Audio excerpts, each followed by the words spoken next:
দেখবেন কিছু লোক বলে আমাদের নামাজ পড়ার দায়িত্ব আমরা পড়ি, আল্লাহ ভালো জানে কবুল করবে কি বলে, এরকম বলি না? কথা ঠিক, কথা ঠিক না। আমাদের রোজা রাখার কথা আমরা রাখি, কবুল করা না করা আল্লাহর ব্যাপার। আমি যদি প্রশ্ন করি যে আপনি পরীক্ষার হলে পরীক্ষা দিলেন, আপনি বের হয়ে বলতে তো পারবেন যে আপনি পাস করবেন না ফেল করবেন, এই আইডিয়া আছে না? যে আপনি অন্য পরীক্ষা দিয়েছেন, পাস করবেন কি? আপনি পাস করলে বলবেন যে না আশা করা যায় পাস করব, ফেল করলে যে না পরীক্ষা ভালো হয় নাই, সম্ভবত ফেল করবে। আজকে আপনার নামাজ, আপনার রোজা আপনি করছেন, আপনার নামাজে যদি আপনার কনফিডেন্স না থাকে, আল্লাহ পাককে আপনাকে দিলে, সেজন্য আপনি নিজেকে প্রশ্ন করুন, মাহে রমজানে এই রোজা থেকে আপনি কি কি অর্জন করতে পারেন, আল্লাহ কি কি দিয়েছিল। আল্লাহ পাক বলেন ইয়া আইয়ুহাল্লাযীনা আমানু কুতিবা আলাইকুমুস সিয়াম কামা কুতিবা আলাল্লাযীনা মিন ক্বাবলিকুম লাআল্লাকুম তাত্তাকুন। আল্লাহ বলেন হে বিশ্বাসীরা, আল্লাহ আমাদেরকে ডাক দিলেন বিশ্বাসী বলে, সুবহানাল্লাহ। আল্লাহ পাক বলেন তোমাদের উপর আমি রমজানের রোজাকে ফরজ করেছি, তোমাদের বাপ দাদাদের উপর যেভাবে ফরজ করেছিলাম। রোজাটা নতুন কোনো ইবাদত নয়, বরং এটা আমাদের পেয়ে গেছে, সুবহানাল্লাহ। আল্লাহ পাক বলেন রমজানের রোজাকে তোমাদের জন্য এই জন্য ফরজ করা হয়েছে যাতে তোমরা রমজানের রোজা থেকে তাকওয়া অর্জন করতে পারো। কি অর্জন করতে পারি? তাকওয়া। তাকওয়া ভেলু কিরকম? যে ব্যক্তি তাকওয়া নিয়ে মারা যাবে, সুবহানাল্লাহ, যে মুত্তাকি হয়ে মারা যাবে, কবরে তার প্রশ্ন হবে না, হাসরে তার বিচার হবে না, বিনা প্রশ্নে বিনা বিচারে বেহেশতে প্রবেশ করবে। সুবহানাল্লাহ। আমরা কবরের প্রশ্নের উত্তর যদি আমাদের তাকওয়ায় ঘাটতি থাকে, আমাদের উত্তর দিতেও কি হবে? ঘাটতি হবে। হাজরিন, রোজ হাসরের ময়দানে সেই দিনের অবস্থা দুনিয়ার সাধারণ অবস্থার মতো হবে না। আল্লাহ পাক আকাশের সূর্যকে মাথার কাছে নিয়ে আসবে, মানুষের পাপের কারণে তার শরীর থেকে ঘাম বের হতে থাকবে। যেই দেহে নার্ভাস আছে ওই দেহ থেকে ঘাম বের হয়, ঠিক কিনা? মানুষের শরীর থেকে ঘাম বের হবে, মানুষের শরীর থেকে ঘাম বের হবে, মানুষগুলো কণ্ঠনালীগুলো কাঠের মতো শুকিয়ে যাবে, জিহ্বাগুলো কুকুরের তৃষ্ণার কারণে কুকুরের জিহ্বা যেমন বের হয়ে যায়, অনেক মানুষের জিহ্বাগুলো এভাবে বের হয়ে যাবে। দিনটা সহজ না কঠিন? চরম কঠিন দিন। সেই দিন যদি বিচার হয়, আল্লাহ দয়া ছাড়া কারো পক্ষে জবাব দেওয়া সম্ভব হবে না। যদি আপনি মুত্তাকি হন, যদি আপনার ভিতর তাকওয়া থাকে, সেই কঠিন হাসরের ময়দানে দাঁড়াতে হবে না। আমার আল্লাহ আরশে আজিমের ছায়া রেখে দিয়েছেন, আল্লাহ মুত্তাকিদেরকে ছায়ার নিচে রাখবেন।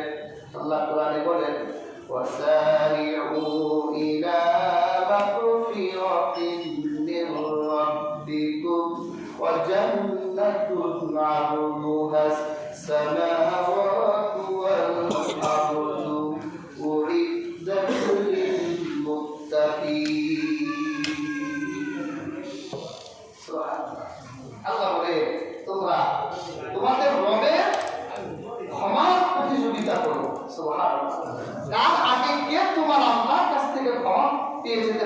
হচ্ছে প্রতিযোগিতা করো, নামাজ দিয়ে প্রতিযোগিতা করো, কার থেকে কে বেশি নামাজ পড়তে পারো, রোজা রেখে প্রতিযোগিতা করো, কে বেশি রোজা রাখতে পারো। এভাবে তোমরা তোমাদের রবের ক্ষমার প্রতিযোগিতা করতে থাকো। আল্লাহ পাক বলে, যদি তোমরা এই প্রতিযোগিতায় সফল হও, ফার্স্ট হয়ে যাও, তাহলে তোমাদের জন্য আকাশ আর জমিনের মতো প্রশস্ত জান্নাত দেওয়া হবে। সুবহানাল্লাহ। আল্লাহ বলেন, উইদ্দাত লিল মুত্তাকিন, এই জান্নাত মুত্তাকিনের জন্য আমি রেডি করে রেখেছি। সুবহানাল্লাহ। তাহলে জান্নাত কাদের জন্য? মুত্তাকিনের জন্য। এজন্য হাজিরিন, মানুষের এই দুনিয়ায় যত সম্পদ সম্বল আছে, আল্লাহ পাক বলেন মানুষের সবচেয়ে বড় সম্পদ সম্বল হলো তার তাকওয়া। সুবহানাল্লাহ। এই পৃথিবীর মানুষের সম্পদ হলো 7 রকমের, কয় রকমের? যেটা অর্থনীতির ভাষাও এই 7 ধরনের সম্পদ মেনে নিয়েছে। আল্লাহ পাক কোরআনে বলেন, যুইনা লিন-নাসি হুব্বুশ শাহাওয়াতি মিনান নিসা। মানুষের 1 নাম্বার সম্পদ হলো তাদের স্ত্রীগণ। আমাদের ঘরের স্ত্রীরা আমাদের কি সম্পদ? সুবহানাল্লাহ। আল্লাহ পাক বলেন, 2 নাম্বার সম্পদ হলো আল-বানী, তাদের সন্তানগুলো। সন্তানগুলো তাদের রুজি রোজগার করে খাওয়াবে, তাদের সম্পদ। আল্লাহ পাক বলে, ওয়াকানাতিবিল মুকান্তারাতি মিনাল যাহাবি ওয়াল ফিদ্দা। আর মানুষের দ্বিতীয় সম্পদ হলো তাদের রাশি রাশি সোনা আর রাশি রাশি রূপা। আল্লাহ পাক বলেন, ওয়াল খালিল মুসাওয়ামাতি ওয়াল আনআমি ওয়াল হাব।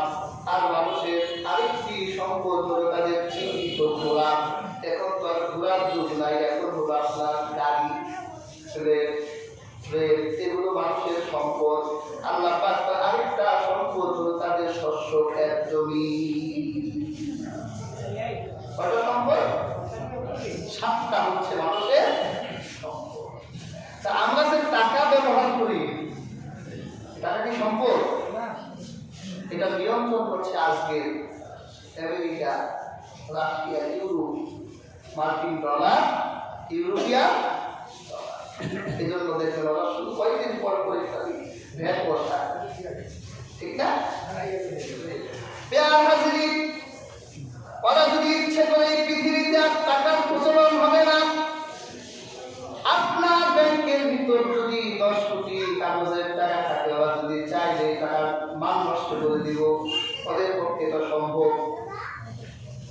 এই জন্যই তো আজকে আমেরিকা সারা পৃথিবীতে চাঁদাবাজি করে, টেন্ডারবাজি করে, দ্বিতীয় বিশ্বযুদ্ধের পর থেকে আজ পর্যন্ত এই পৃথিবীতে এই আমেরিকা প্রায় 1.5 কোটি মানুষকে হত্যা করেছে।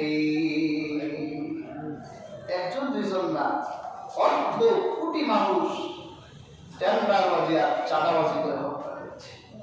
ওই যে ভেনেজুয়েলা প্রেসিডেন্টকে কিডন্যাপ করে নিয়ে গেল, আবার এদের মুখেই মানবতার কথা শুনতেন।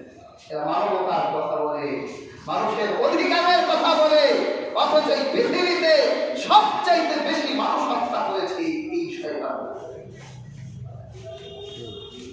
এগুলো বর্ব কাপুরুষের চাইতে নির্দিষ্ট। আবু জাহেল যুদ্ধের ময়দানে মেয়েদের হত্যা করা কাপুরুষতা বলে। বদর উহুদে কোনদিন ওনা মুহাম্মদ সাল্লাল্লাহু আলাইহি ওয়াসাল্লাম আবু জাহেলদের শত্রু ছিল, কিন্তু আবু জাহেলরা কোনদিন যুদ্ধের মাঠে কোন নারী আর শিশুকে হত্যা করে না। কেন? ওরা মনে করতো যুদ্ধে যদি কোনো মেয়ে মানুষ মেরে ফেলি, মানুষ আমাদেরকে ছি বলবে, যুদ্ধের মাঠে পুরুষের সাথে পারে না, নারী হত্যা করে।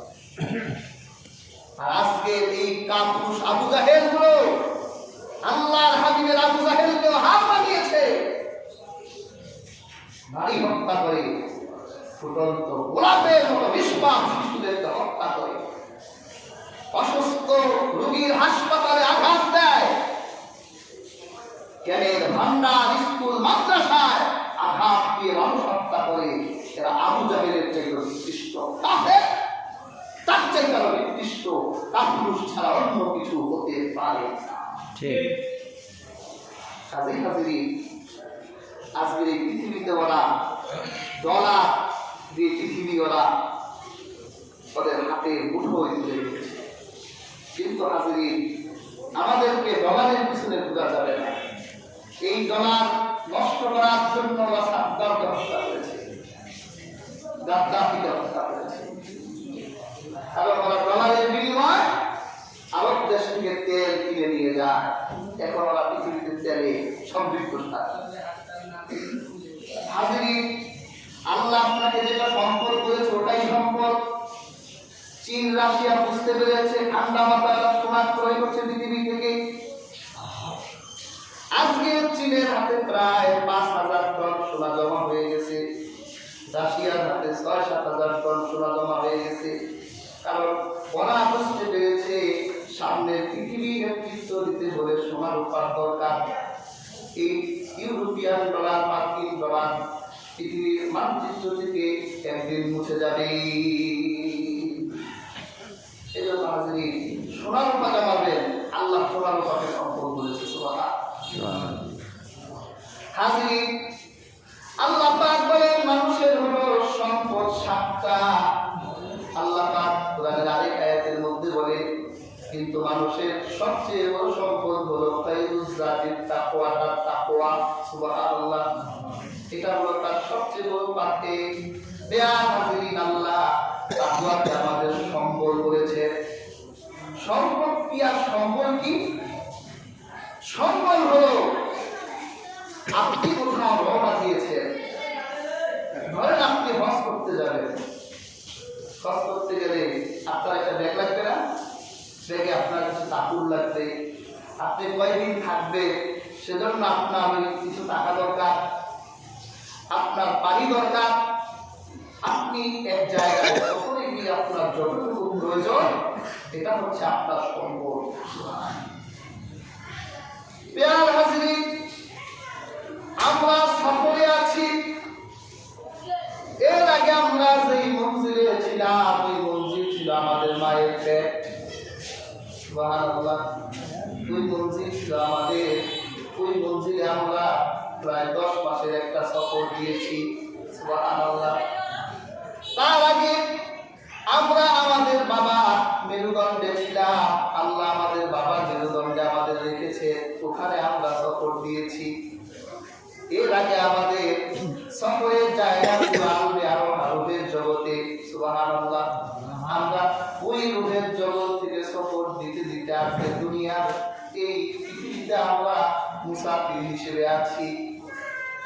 এই দুনিয়ার সফর যখন আমাদের শেষ হবে, আলমে বারজাখ কবরের জগৎ হবে আমাদের সফরের জায়গা। ওই কবরের জায়গা থেকে আমাদেরকে নেওয়া হবে বিচারের মাঠে। ওই বিচারের মাঠে বিচার হওয়ার পর আমাদের সফর শেষ হবে। হয় আমার বাড়ি হবে জান্নাত, নতুবা আমার বাড়ি হবে জাহান্নাম। আমরা কোথায় আছি? সফরে আছি। এই সফরে আমাদের সম্পদ হলো আমাদের তাকওয়া।